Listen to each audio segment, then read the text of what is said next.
my honor to introduce you to Mr. Tashi Tenzing.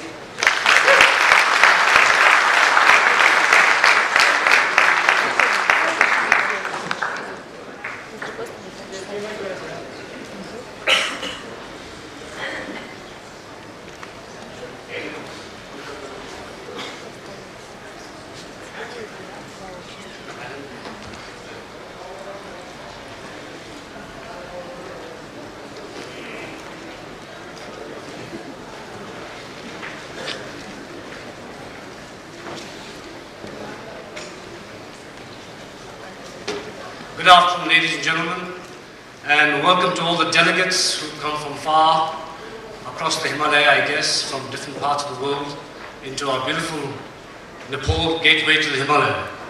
It is a very fascinating world, and it sounds very impressive. Certainly, we do have one of the highest mountains in the world, and we do have one of the best destinations for mountaineers to rafting, to wildlife safari. We have one of the incredible ecosystem from the plains of India, Nepal, all the way to the highest point on earth, Mount Everest, which is also known as the third pole. But it's very interesting what my grandfather said there: to travel, to experience, to learn. This is life.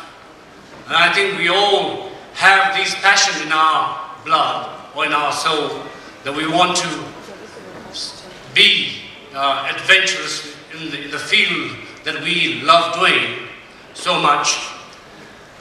But we've got to go back 65 years back, what Nepal was in those days, because Nepal was not open to anyone. It was completely shut down. So in the last 65 years, I think we've done very well. We have to tap ourselves, even though we are a bit chaotic in our lifestyle, from our airport to entering into our kingdom here. Most Westerners find it very frantic to get their passport stamps and coming, but it is a beautiful destination. But 65 years ago, there was nothing.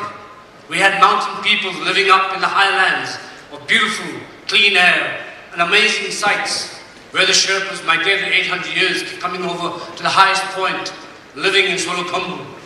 And finally in 1950, when Everest was opened, for the first time for the explorers to come in, it was indeed an incredible challenge, and it was also the first step that Nepal took to open its borders to the West. And this is one of the most important points. I think my grandfather, at that time, it was his third, fourth, fifth expedition on Mount Everest. He had already been on Everest for the 4 times from the Tibet side and had reached at a height of over 7,000 meters. Incredible feat. No doubt, Sir Edmund Hillary said after the ascent of Everest, "I don't think I consider myself as a hero, but Tenzing did." And he's the man who really put Everest to the world, the entire Nepal, the gateway of opening of the tourism into our country today. It was an incredible expedition in 1953, where the British were running out of time. They had already lost the war to the South Pole and the North Pole. Everest was the third pole. 153 years back, Andrew Wolfe was the first person who named Everest after Sir George Everest, who was a Surveyor General. Though George Everest did not really like the name of Everest, because he knew that we had our name locally given to this mountain, called Sagarmatha or Chomolungma. But anyway, when the British had lost completely after 30 years of exploration, they really wanted to be on the summit of Everest. It couldn't be in the great hands of my grandfather Tenzing and Sir Edmund Hillary, who in 1953, 29th of May, today exactly 65 years, Tenzing stood on the top of the highest point on earth. A man who was born in the shadows of Everest, another man who was just a simple beekeeper who came from New Zealand. Wonderful two people. It's a great karma that these two had to be able to stand on the highest point on earth. There's only one photograph on the summit, is my grandfather. I think they always asked Hillary, "Why isn't there no photograph of you on the summit of Everest?" And Hillary had a wonderful answer. He said it was no time to teach Tenzing how to use a camera at 29,000 feet. And I think that's a great Great answer. Anyway, 40 years back, I wanted to go back to Everest. Obviously today, tourism is a very big field. Having good education is very important. Today we have so many Sherpas, so many climbers who give their lives on Everest so that their children can be educated well and bring some wonderful new ideas into the country. So I went back to Everest. I've climbed Everest 3 times, from 1993 to 2002, 2007 and 1997. But this is one of my expeditions in 2002 where we were celebrating the 50th anniversary of the first ascent. This is the last camp we call the South Col. Now it is miserably cold here. The wind can blow over 180 kilometers an hour. There are dead bodies all over this place who are completely frozen. And you have to keep your mind completely intact to climb that 800 meters up, 848 meters to get to the top. It's minus 40 degrees. As you can see, my entire oxygen is completely frozen. And we're going to keep playing with this. And there's not much of really talking done at this point. It's purely concentrating on your breathing technique and also keeping your entire system warm and finally getting to the highest point where you can see the curvature of the world and you can see the final ridge to the summit. And you always hear the Hillary Step, the great Hillary Step. And after crossing the Hillary Step, it was on May 23rd of May 1997, I stood on the top here. It was one of the wonderful feeling for me. The best thing was to basically to put a statue of Buddha on the top, which my parents had given me to bless the world. At the same time, I always believed that a dream without discipline is just an illusion. As wonderful gentleman just said to you, we need to work together. You can't climb Everest by yourself. We can't build Nepal. We can't have 5 million people coming here. We need more than over 100, 200,000 just workers to fulfill the 5 million tourists here. So let's have a big good dream, but let's discipline ourselves to fulfill that dream. That's how we should work together to have 5 million people coming to our country in 2020. Yes, we can. We are a very strong-minded people. As I said, I've spent over 17 seasons down in Antarctica. There was a time when I worked in Antarctica, there were only few ships coming. Today, hundreds and hundreds of ships are coming down. Tourism is booming. Why? Because the IATA is so strict with us. We operators, we have to be in our toes every day. We've got to do our exams every year when I go down to guide in Antarctica, even if I've done 17 seasons down there. Why? Because we are looking after a huge volume of people. So we must understand the rules and regulations to preserve this place so that our grandchildren and our great-grandchildren will enjoy the place the way it was left 100 years back. So that's why Antarctica is an incredible destination where over 600,000 king penguins sits there. The Arctic, where I go and explore those polar bears and the walruses. These are incredible destinations. We can learn a lot. I've learned a lot from their style of operating. That we should also learn some of these techniques here. Last year I climbed Denali, the highest mountain in North America. They are so strict, you have no idea.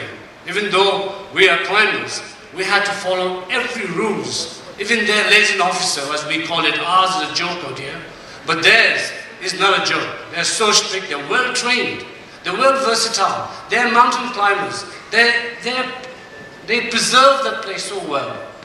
We had to bring every drop of waste from that mountain back. I was carrying myself 70 kgs, 50 on my sled and 25, 30 on my back, because I was bringing everything that I ate on that mountain back down to Alaska, to the Anchorage. We cannot stop Everest for 1 year. That's ridiculous. It doesn't really help. We've got to bring people to climb Everest, but we need to have good discipline from our own self. We've got to practice our discipline ourselves. We need to control the number of people coming to Everest. Yes, we must put the fee higher, not as high as what we think, because this mountain brings incredible economy, not only from the bottom, of Kathmandu, from the airlines to all the way to the hoteliers, to the lodges, to the Sherpas, to everyone benefits from this thing. We cannot just say we want to stop Everest or shut down Everest for 1 year. This is ridiculous. We cannot do that. But we as a Nepal, we need to discipline ourselves. We need to bring very intelligent rangers. We can train our people to stop exploiting the mountain. We cannot have helicopters flying to Camp 2 to bring climbers down to base camp saying, I've climbed Everest. That's not climbing Everest. We only send helicopters for death rescue or any extremely search and rescue SAR up above base camp. Today helicopters are flying like taxis up to Everest. It's a great fun, everybody's sending. It's a good business. But there is going to be a disaster one day, any moment. It's just the time is ticking. And this is going to be seriously backlogging to our country's promotion of Nepal to the gateway to the Himalayan. We have other destinations like Dolpo. Why don't we sell these destinations? I know some of the delegates who come from abroad here only sell about Everest and Annapurnas. Have you ever heard of Dolpo? This is the place where the snow leopards are. This is the place where the great Himalayan salt trade is still happening. We have Mustang, one of the most beautiful upper destinations, which is stunning. Every year there's a festival called the Tej. I just was there. You know, it is wonderful. If you've seen Grand Canyons and you thought that was beautiful, Upper Mustang is just amazing. And there is a 4-star hotel now in Longatown, which is stunning. A really beautiful hotel that we should be proud of, that we can actually keep today a high ends of our guests into this place, watching this incredible Tej festival, people getting along with the local crowds, and also wonderful photographic trips. Look at this, amazing photographs here. We can take some amazing pictures. And you know, tourism is all about not just climbing a mountain, but it's creating wonderful activities that we can draw from the wildlife down to the jungles, having a champagne breakfast on Krongde Mountain where we can fly and show Mount Everest at nearly 6,000 meters above sea level. These are wonderful destinations that we can sell to people. And I think it is a great place. We all have wonderful visions and our own ways of selling this country. But as you know, as we always say, we need to work together. This is very important. We need to share our knowledge. And if we want 5 million tourists in 2020, we definitely have to work as a team.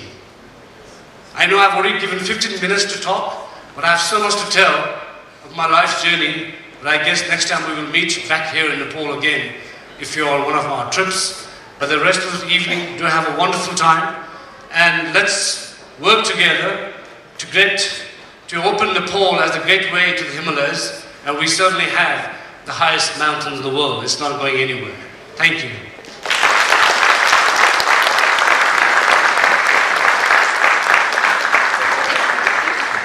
Tashi, for a very inspirational speech. I can see why you are a motivational speaker. I do want to know how many mountains you've climbed in Antarctica, though. Oh, in the last 17 seasons, these mountains are not like Everest, but I've climbed over probably 35 to 40 mountains there. They're all virgin peaks that we just climb whenever we feel like. We drive our Zodiacs, we go across, I take our guests with us. It's a day climb of nearly about 800 to 1200 meters above sea level. But we definitely climb from the ocean all the way to the top. So it is quite challenging, and it is beautiful there. I suspect very much like your grandfather's time when the mountains here were virgin mountains. Yes, we do have wonderful virgin mountains in Nepal too. That's the other thing where we should start selling these mountains, where we can bring the fees down and we can generate more climbers coming back here and not crowding the big 8,000 meter peaks. Absolutely. I'll ask you to stay on stage and invite Mr. Awadash Das from NTB as well. He's a board member to present the token of love to Tashi Tenzing. Ladies and gentlemen, a big round of applause.